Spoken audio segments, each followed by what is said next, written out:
तो आज मेरे पास ये एक डेल का ब्रांडेड सीपीयू में से डेल का मदरबोर्ड आया है, जो कि देखने से लग रहा है H61 का है, क्योंकि इसमें जो प्रोसेसर लगा हुआ है i3 सेकेंड जनरेशन है।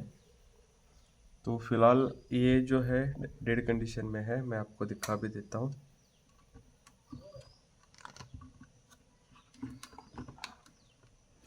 ओके,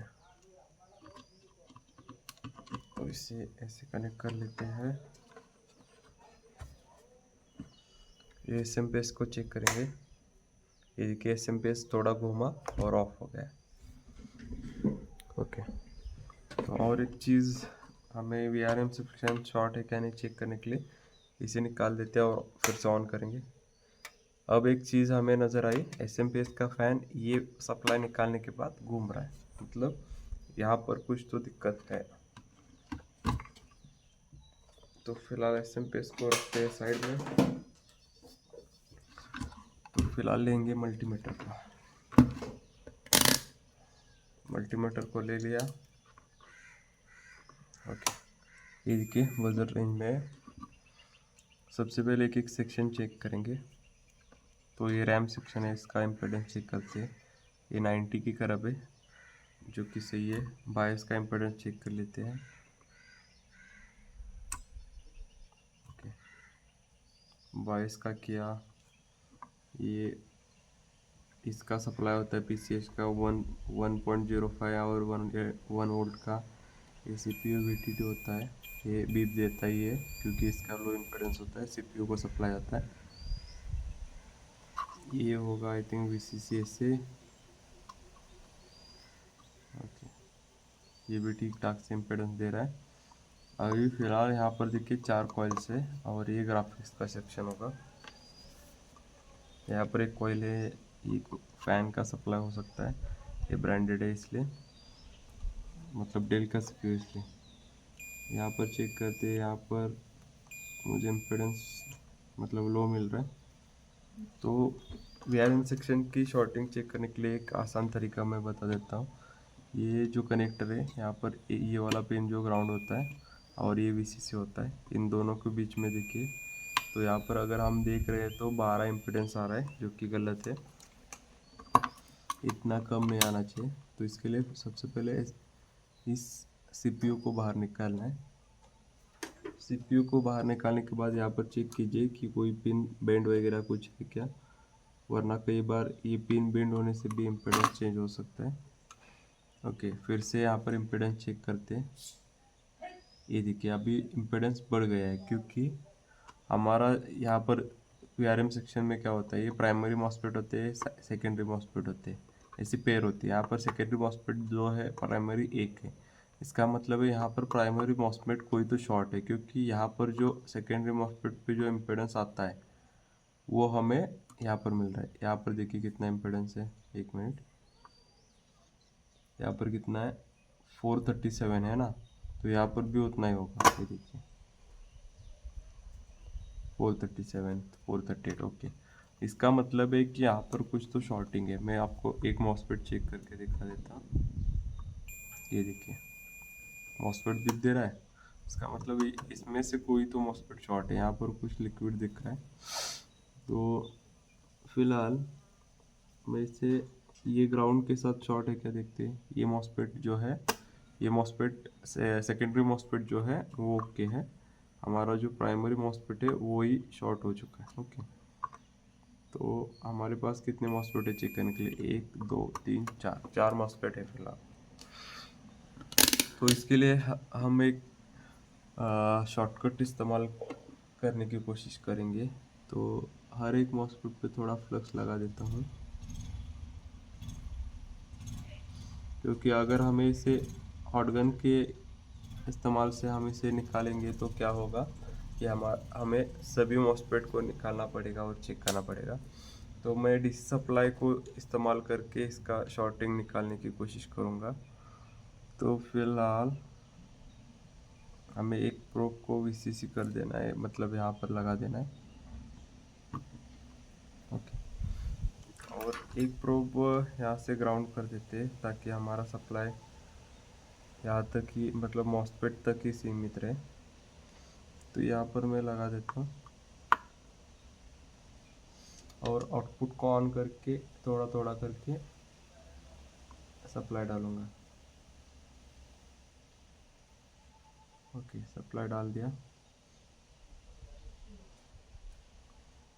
तो इसे प्रॉपरली कनेक्ट करता हूँ। फिलहाल ये 1 एम्पियर उठा रहा है। तो कोई फ्लक्स मेल्ट हो रहा है क्या? नहीं। 2 एम्पियर में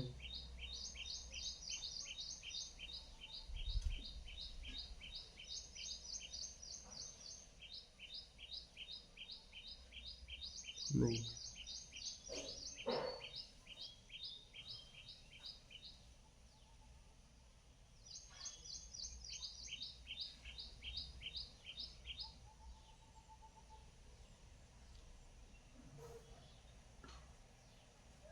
चार एम्पियर। ओके, 4 एम्पियर में मुझे ये वाला मॉस्फेट है वो फॉल्टी दिख रहा है। ये वाला, इसका जो फ्लक्स मैंने लगाया था ये वाला उड़ चुका है। तो इस ट्रिक से हम ऐसे इस्तेमाल करके फॉल्टी वाला मॉस्फेट ढूंढ सकते हैं। ओके, तो फिलहाल हॉट गन को ऑन कर दिया है। तब तक हम एक मॉस्फेट देखेंगे। तो ज़्यादातर एन चैनल के मॉस्फेट होते हैं, तो मेरे पास यहाँ पर ऐसे बंच है। तो उसमें से मैं एन चैनल का एक मॉस्फेट ढूंढूंगा।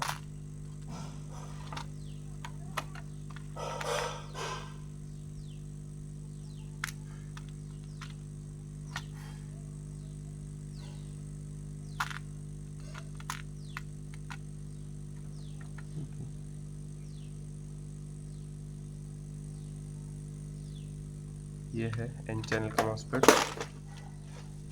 तो इसे लगाने से पहले पहले एक बार चेक कर लीजिए।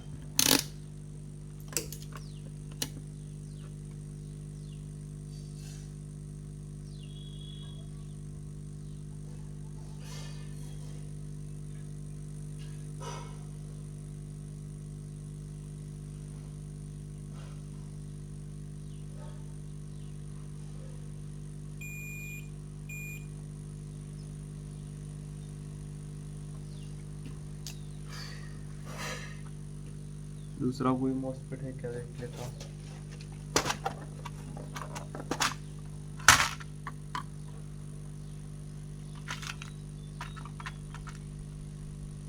ओके, मिल गया। ये वाला है जो कि गीगाबाइट के मदरबोर्ड में होता है। इसे भी शॉर्टिंग के एक बार चेक कर लेते हैं।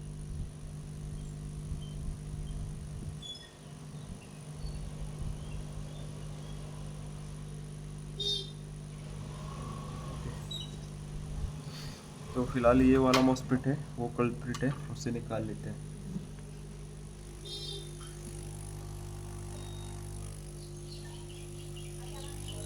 Okay,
okay. तो फिलहाल हम इस वाले मॉस्फेट को निकालने वाले।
मॉस्फेट निकल चुका है, ये रहा।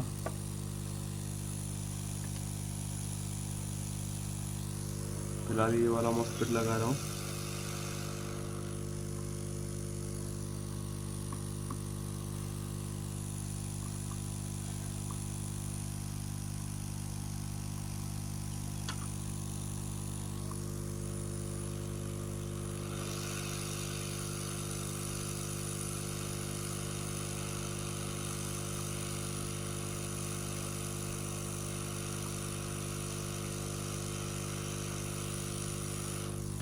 तो फ्लक्स लगा लेते हैं।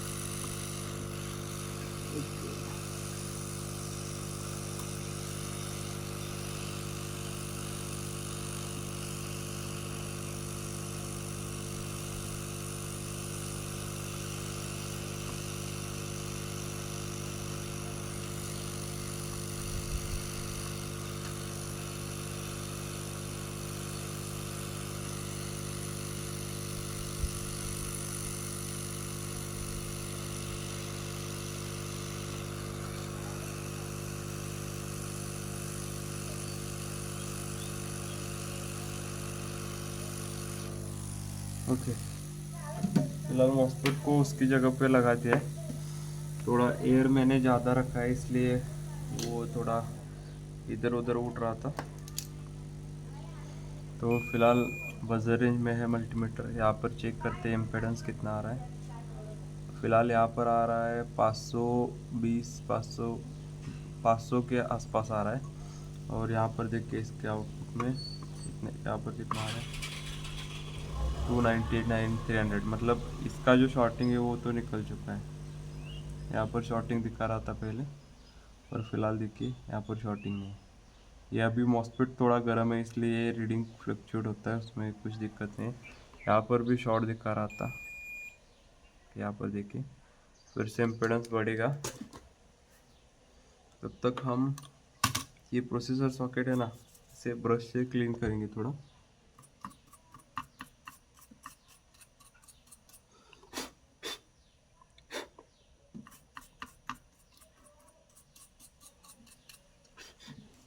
ओके, उसके बाद ये प्रोसेसर है, इसके यहाँ पर थोड़ा मुझे गंदगी दिखा है, तो मैं कॉटन लेता हूँ, थोड़ा थिनर लगाता हूँ और इसे क्लीन कर लेता हूँ।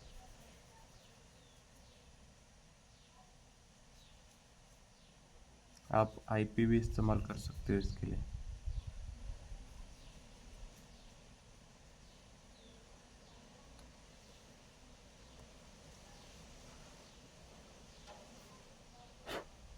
ओके, हो गया। प्रोसेसर को लगाते समय इसके नॉचेस चेक करना है और इसे लगा देना है।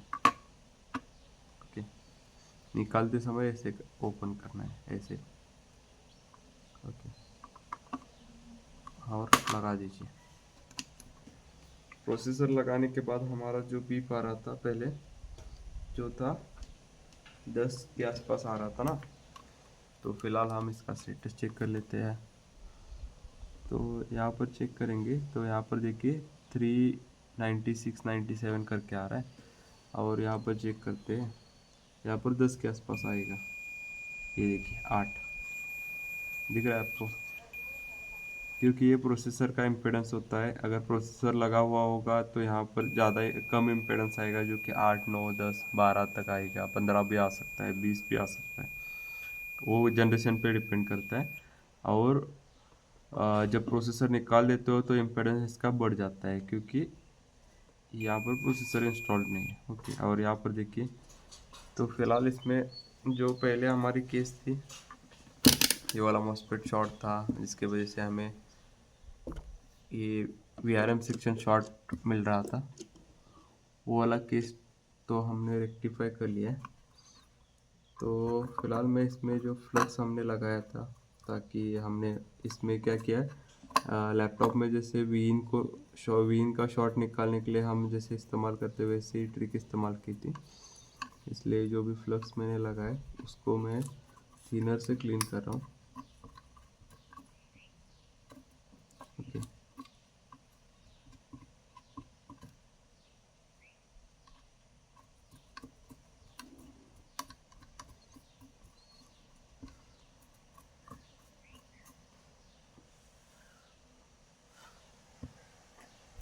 ओके, इसे क्लीन कर लिया। SMPS को ले लेते हैं, थोड़ा बोर्ड को यहाँ पर रख देता हूँ। तो ऐसे रख के SMPS को ऐसे रख देता हूँ ताकि ये फैन आपको दिखे। ओके, ऐसे। और मल्टीमीटर को साइड।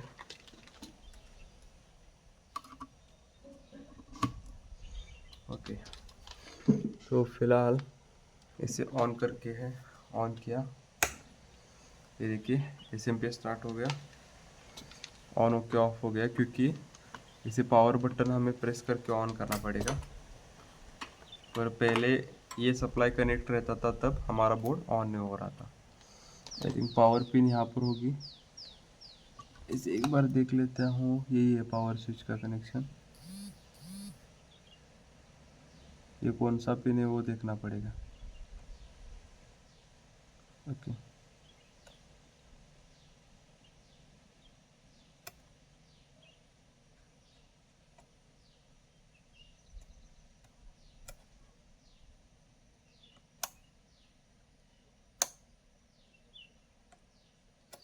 ओके, इसका पावर पिन मुझे नहीं मिल रहा है।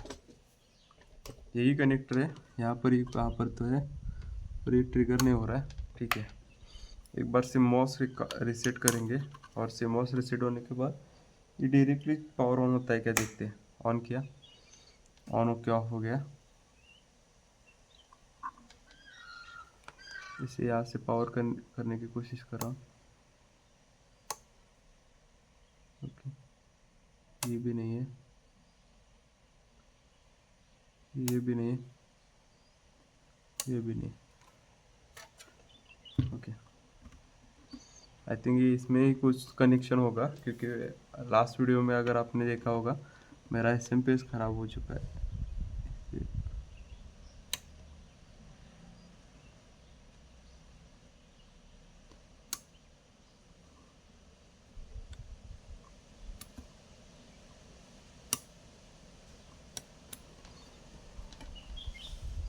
ये पावर तो होना चाहिए, पर ये SMPS यहाँ से ख़राब हो चुका है, मतलब इसकी केबलिंग। ये देखिए, ये देखिए, ऐसे मैं मूव करता हूँ ना तो कहाँ पर तो ये ट्रिगर हो जाता है।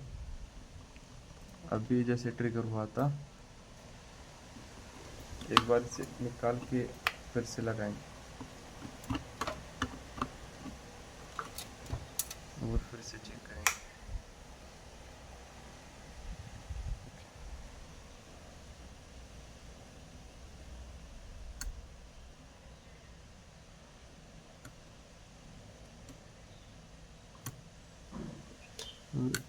ये पावर बटन सब प्रेस कर ली। फिलहाल SMPS को ऐसे लगा कर देख लेता हूँ। तो इसमें फ़िलहाल भी दिक्कत है मेरे SMPS की, क्योंकि ये कभी कभार ऑन हो जाता है, कभी कभार नहीं। इसे फिर से एक बार लगा के देख लेता हूँ। ये देखिए ऑन हो गया। फिलहाल चेक करते हैं हमारा डिस्प्ले आता है क्या नहीं।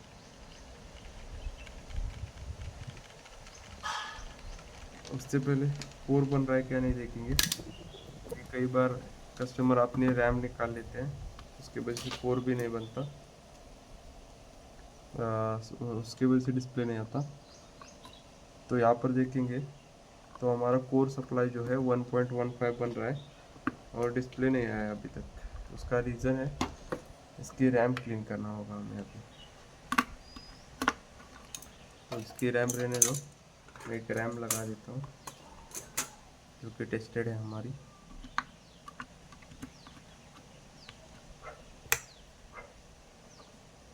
ओके, ऑन हो गया। फिलहाल डिस्प्ले चेक करते हैं।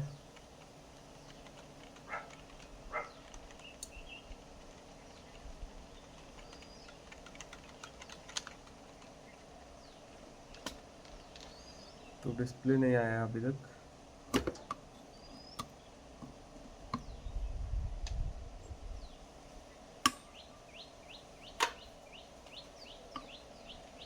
Okay,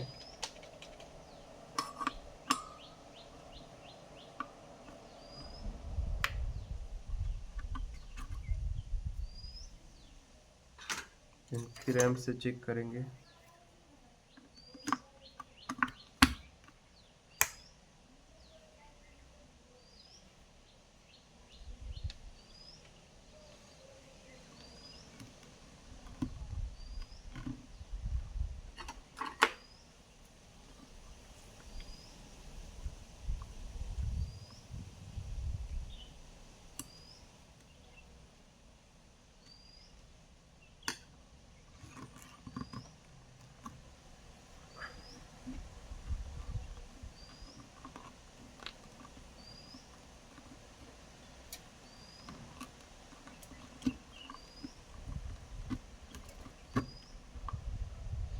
okay,